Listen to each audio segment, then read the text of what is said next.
If you're trying to drive more direct bookings right now, here's the reality. They don't just magically happen. You have to actually stay in front of your guests. And one tool I've actually been recommending for a very long time is StayFi. What's really cool about them is that they turn your Wi-Fi itself into a data capturing tool. So every time a guest connects, you're collecting contact info, and not just from the one who booked, but from everyone who's staying in the property. And that's a huge unlock because most operators don't even own even a fraction of their guest data. And in a time of AI, data is king. From there, StayFi actually helps you turn that into bookings with automated emails, post-stay follow-ups, and campaigns that bring guests back. I've seen portfolios collect tens of thousands of guest emails and more than double their direct bookings in less than a year with this StayFi feature. And if you don't have time to run all of that, or you prefer to be more hands-off, they now offer managed email marketing services where their team just handles it for you. They've also made their setup way easier with a new hardware option called Aginet, which is up to 40% cheaper than traditional setups. So if you've been thinking about building a real direct booking engine, now is a fantastic time to start. Head to stayfi.com/goodmorninghospitality to learn more and to get 50% off your first 3 months. That's stayfi.com/goodmorninghospitality.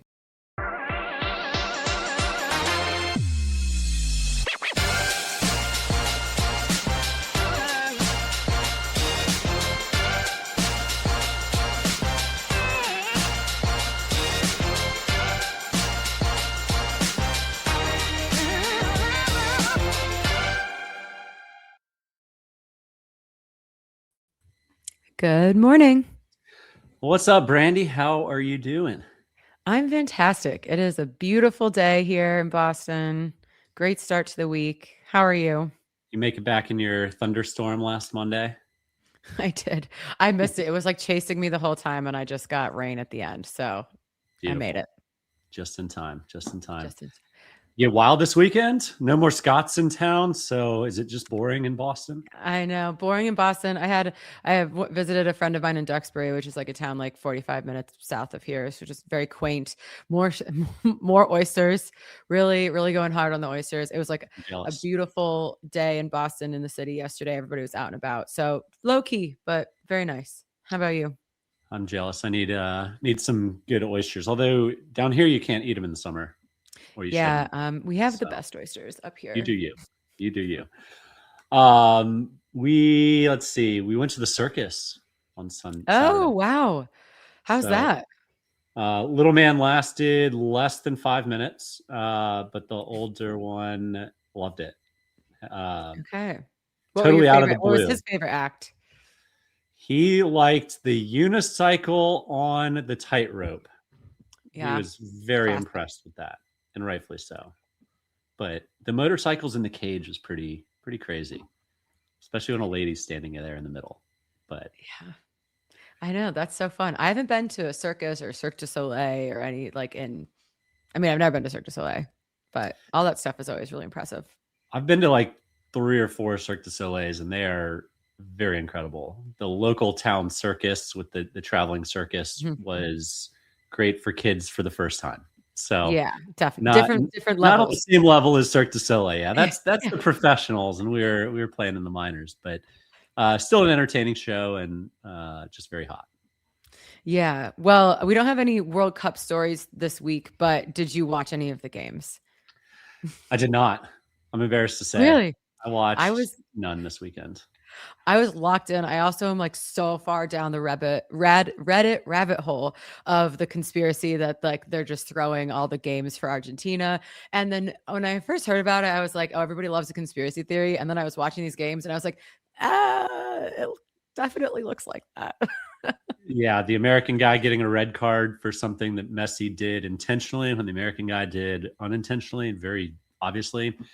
Yeah, the Egypt. Yeah, I mean, you have to assume refs know who the organization wants to win. And just that bias alone is probably enough. But I mean, FIFA's so hilariously corrupt. I was like, ironically, there's probably some money getting deposited into a Swiss bank account tonight after the Switzerland-Argentina game. But it's so fun. I thought the Norway game, like just Norway and Switzerland even being in that position against like these bigger teams, I thought was so cool to watch. And it's just a lot of fun. I've noticed so many more people getting into it, like that never were into soccer before. So it's very, very, very fun. And then they'll forget about it for 3.5 Yep. years and then remember how much fun it was back in the day. So Exactly. Well, before we jump into our topics today, got to give a shout out to our sponsor, StayFi. StayFi helps short-term rental operators build direct guest relationships through branded Wi-Fi portals, email marketing, and guest data tools that turn one-time bookers into repeat guests. Start growing your direct booking revenue today at stayfi.com/goodmorninghospitality, or find that link in the show notes. So our first story today is about booking, kind of following in Expedia's shoes and really jumping in with both feet into the B2B units. They have B2B partnerships already, but they've been a little bit fragmented. The three main brands, Priceline, Agoda, and Booking, have their own kind of partnerships team. And now they're consolidating everything in under one to really leverage the power behind Booking and compete with Expedia, which, as we've talked about over the last year, has really been crushing it in the B2B game. Well, crushing so much so that they're up 25% year over year. And this is a travel company. Like those numbers compared are to 8% with their regular revenue. So yeah, the consumer line of business for Expedia is up 8% and the B2B line is up 25%. And I think this is, it makes total sense why Booking would want to copy that. Booking has had a B2B arm, but it's been fragmented. They've got some major partners. I've used it before through City Travel with credit card points, but they have Air France, Southwest, American, Emirates, Apple. But to dedicate a line of business, I think is very smart. And again, you see the two traditional OTAs moving more in this direction. I do think the LLM challenges are right around the corner for them and they know it. And so being able to lean into the B2B side and get their inventory seen in as many different avenues is super, super smart. And we'll get into Airbnb a little bit later on the show. But again, it's obvious Airbnb has not done something. They have not made a move in this space. And they're leaning more heavily into brands than they are in B2B. But Expedia has just completely dominated this space so far. And like you said, 25% year over year is a monster number for anything in the travel space.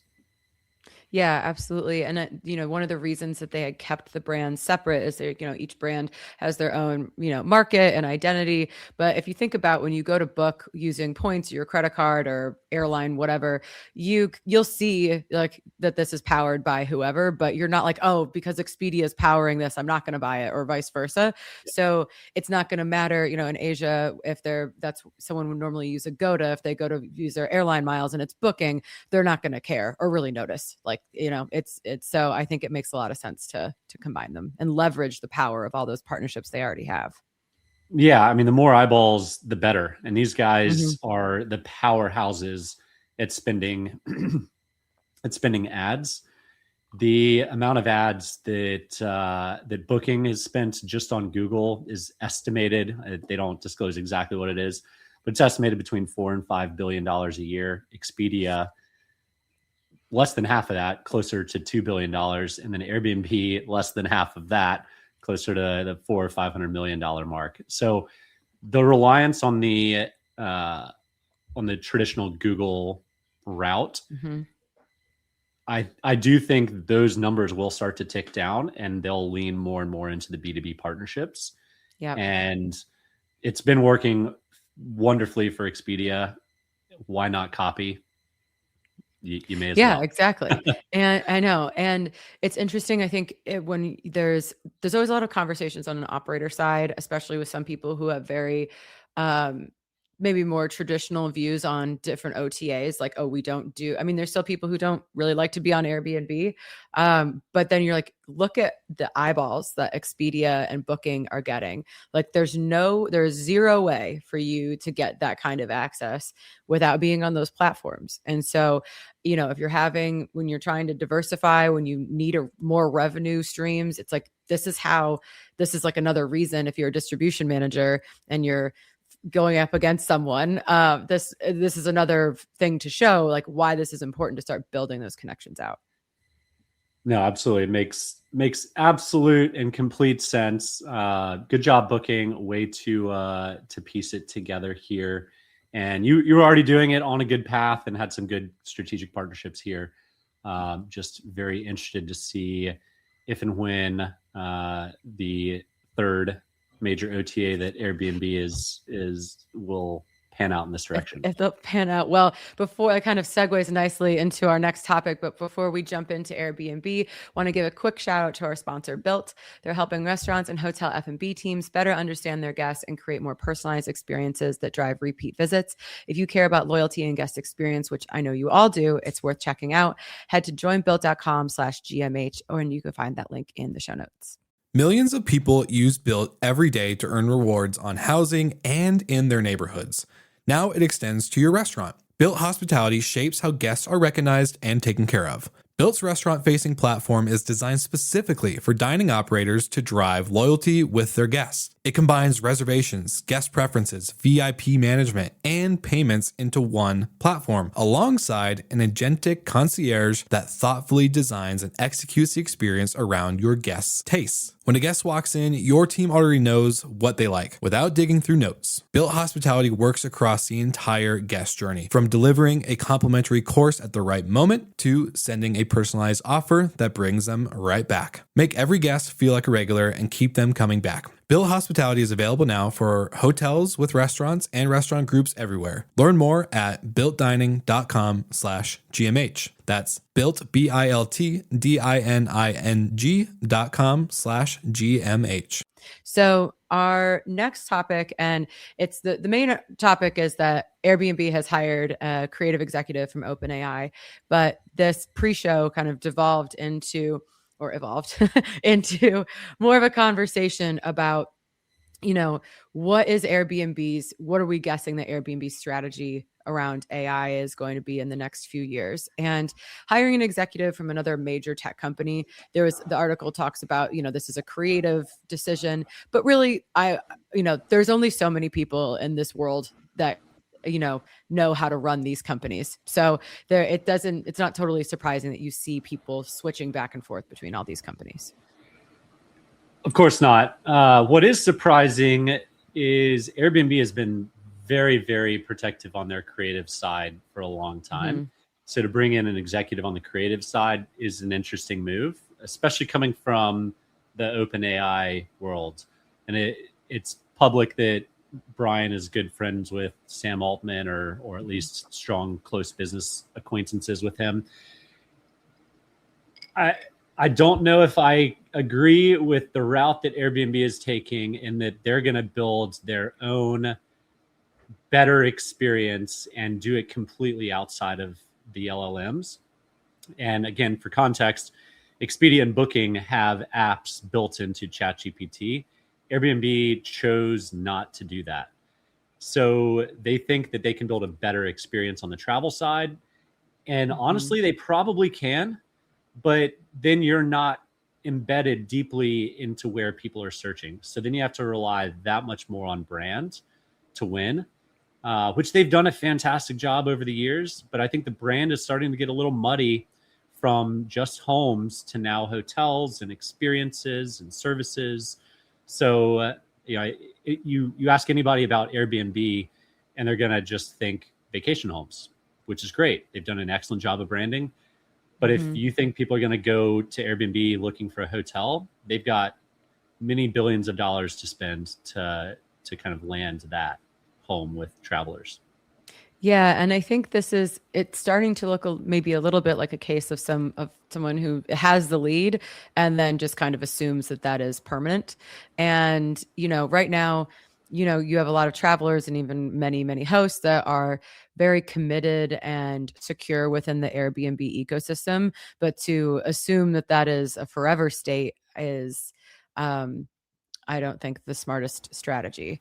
And that would make me a little nervous if you're like, oh, we can just assume that this thing that we've built, which is incredible, is just always going to be our saving grace. And is it good for hosts? I mean, I don't think so. Like, you want your property in front of as many eyes as possible. And we talked to top of the show on how booking has moved into the B2B and how successful it's been for Expedia. They also have ChatGPT apps, and so they're trying to get their inventory as many places as possible. They're also sponsors of things like World Cups and the Olympics and the Super Bowl and the national championship football games.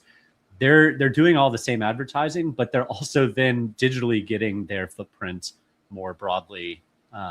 So I'm not going to lie, I'm a little concerned with some of Airbnb's directions on this. That said, the people in the room over there are probably way smarter than me and have a plan to figure this out. It's just not perfectly obvious to myself at this point. Yeah, I agree with that.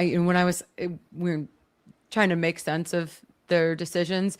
These are some of like the smartest people in the world that are, well, and especially as it relates to this technology. So it's like I'm assuming that that they have thought of, like, we're not coming up with new thoughts. They have definitely thought about these things. But, Airbnb has made headlines before about in AI when they purchased, the name of the company is escaping me. I had it just before the show, but when they bought the AI company, and then not much happened with that. So that was years ago now at this point. So it's like, when are we going to see like actual movement forward in this department? Yeah, they paid, off the top of my head, $200 million. Yeah, with something in the twos for an AI company, and they've rolled out some cool stuff through the platform, but it's not substantially different than what Vrbo has also done. Happy to be wrong if someone tells me that it's a completely different experience, but I'm excited to see how Airbnb's app is so much better than routing through a GPT or a Gemini. Yeah. And, we were talking pre-show about rates of adoption, and I'm a little bit more skeptical that people en masse are going to be planning all of their trips. Like maybe people in our social circles are, but then you were saying that your dad is now, like, there's these anecdotal stories of people who I wouldn't think would be using ChatGPT or Claude or whatever to plan their trips, and now they are. So maybe I shouldn't be quite as skeptical of people really leaning into this kind of trip planning. Yeah, I think on the bell curve of adoption, I don't sit in that early cohort traditionally. Yeah. I'm probably more on the rise to the top, at least with the adoption of AI. But I have shifted almost 100% of my searches over the past 6 months to GPT or Gemini, and done away with the traditional Google search. And you're referencing a chat we had before we went live. My dad is almost 70 years old, not very tech adoptive or savvy.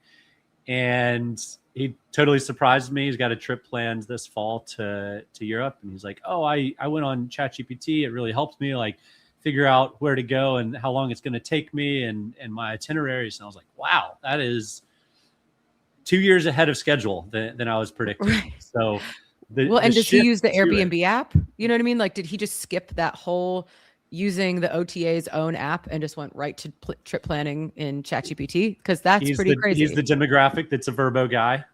Yep. He booked his Vrbo in Rome, and that's where he's going to be based, and figuring out day trips, chatting with ChatGPT. So it's been a wild transformation here. So I think the adoption of this is a lot more compressed than the adoption of the internet. We saw that take a decade. Yeah. And then even then, another decade for all the apps to be built on top of it. But people are building wrappers left and right on top of GPT. And then GPT releases a new model that's even better and even better. And you can see the increases of these like so substantially. And I bring that up because it's going to be tough for Airbnb to keep up with how good the LLMs are. Yeah, they have all their might focused on improving Claude or GPT or whatever it is. And then Airbnb, that's a segment of their bigger company. And all the talent, I mean, is at those other companies, right? Not saying that there aren't talented people working at Airbnb, but OpenAI is paying top dollar for the best people. So, yeah, it's a really interesting move. I mean, we'll see what this new creative executive comes in and does, and maybe we'll start to see their impact. Yeah. And I wish Jamie were here because he would fact check me, but I'm going to finger to the wind this. Roughly 80%, 70-80% of properties on Airbnb are exclusive to Airbnb. They're just on the platform. Is that directionally right, Brandy? That sounds right. Yeah, that sounds. It's a huge number. When Jamie's not here, we're just spouting numbers left and right. It's a huge number, but what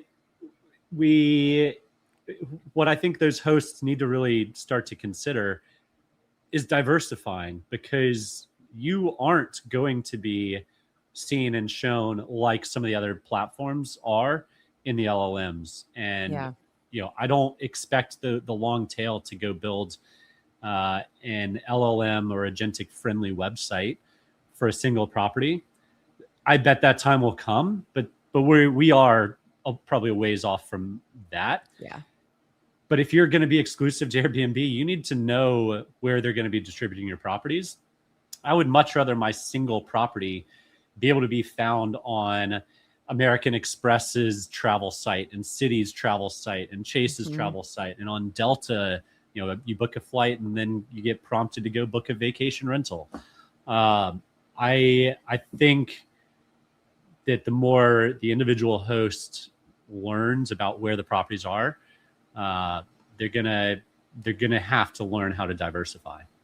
Well, unfortunately, that's probably going to come in the form of an expensive reality check. Like there's going to come a point in the next couple of years where we see maybe this redistribution of market share amongst the OTAs. And if you've really anchored into Airbnb, we started to see that in the last couple of years post-COVID, when people were like, oh, we're not making 2021 numbers. It's like, yeah, there's a reality to just being in that one ecosystem. Yeah. And if you're in the right market with the right property and the right number of reviews, Airbnb's been fantastic for you for a long time. And you haven't really needed the pain or the struggle of being on multi-channels.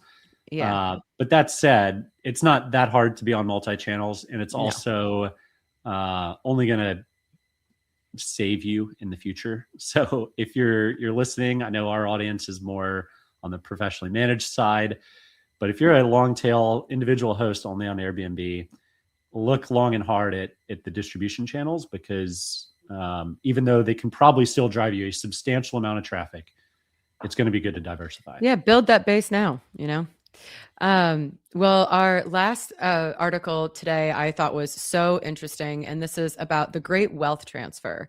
And I think a lot of us have heard about this topic, especially I feel like in the last couple of months, I've seen so many articles running around about this. But basically, as the aging generation ages out, they are going to leave at a huge amount of money.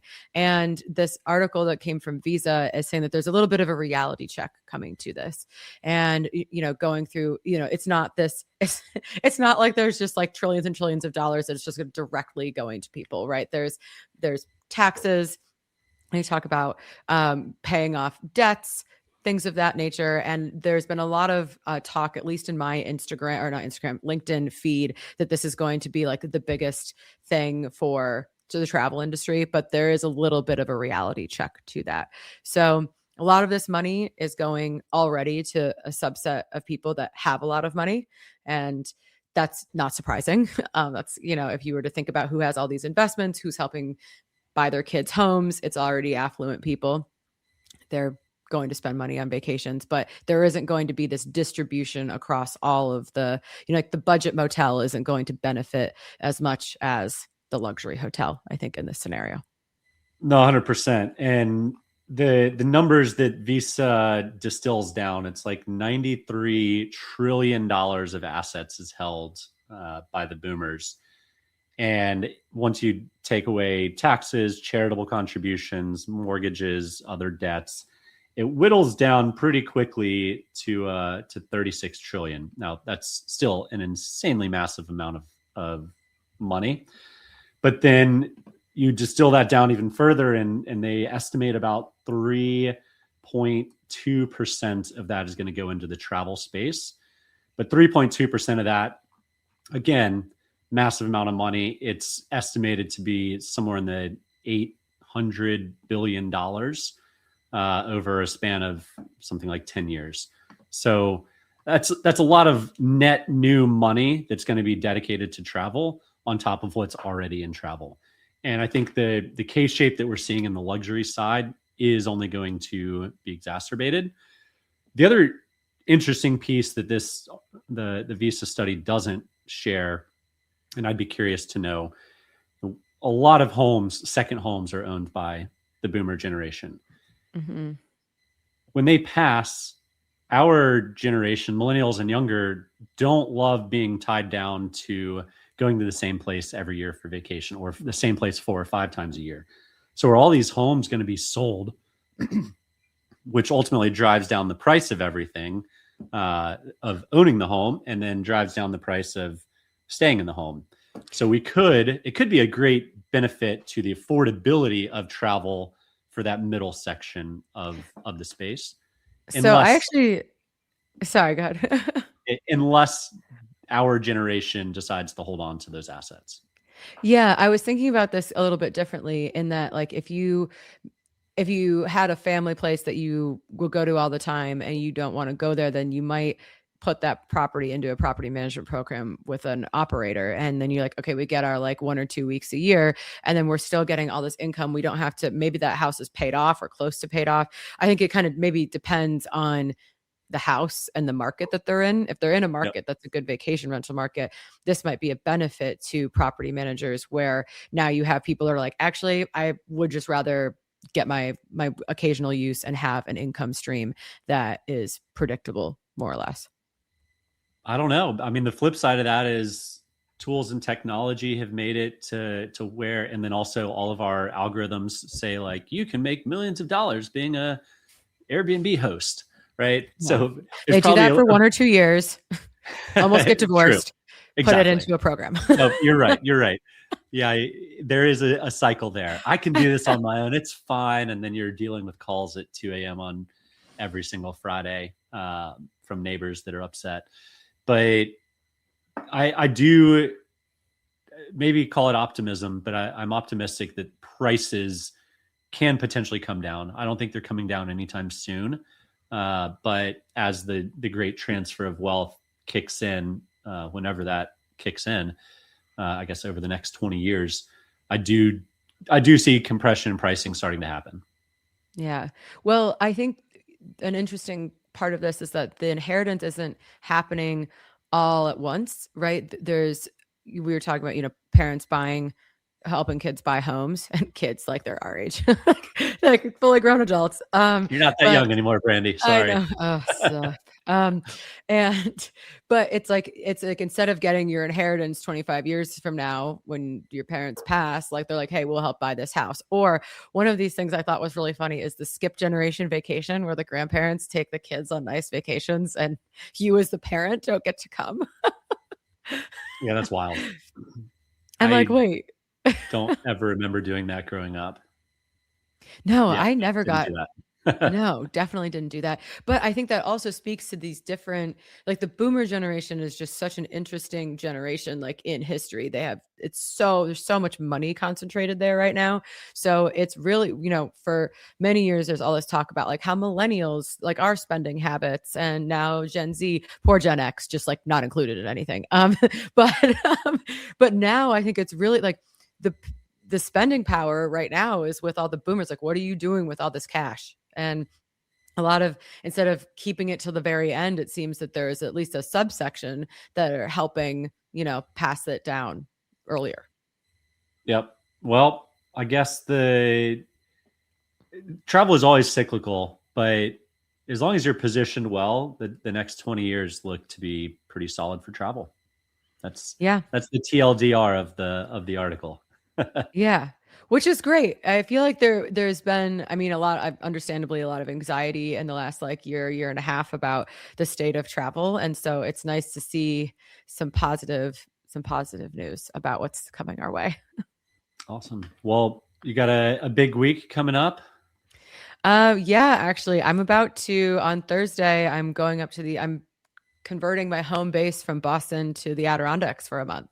So I'll be flying from work trips from Albany, but I'm going to be basing myself in Central Adirondacks for about a month. I was about to say, you might have forgotten about the retreat we're doing in Sarasota next No, week. I have a flight booked. All right. Good.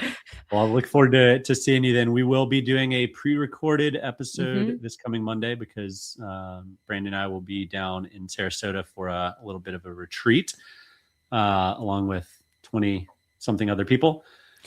Should be a good time, but we'll learn a lot and have, I'm sure, tons to talk about on the backside of it. Yeah, absolutely. There's definitely interesting people. I can't wait to see what nuggets come out of there. Mike Nord has the best comment here. As a Gen Xer, we were thoroughly entertained by the rest of y'all. Yeah, that's good. You could just sit back with your popcorn and relax. Sandwiched in between and just laughing at us all. So yeah, thanks, Mike. Exactly. Well, thanks everyone for tuning in, Mike and Paul, as always. And for everybody listening on the downloads, thank you for listening later. And we will see you all next week.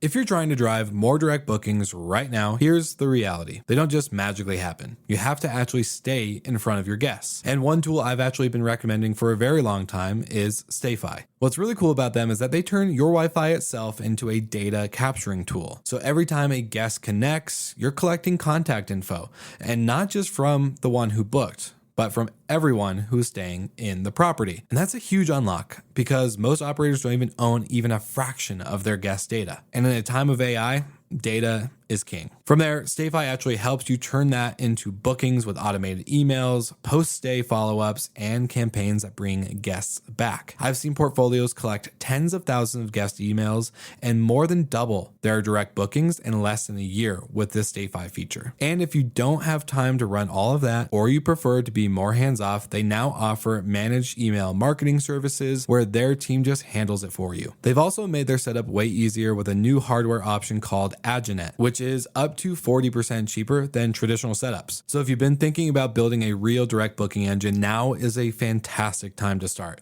Head to stayfi.com/goodmorninghospitality to learn more and to get 50% off your first 3 months. That's stayfi.com/goodmorninghospitality.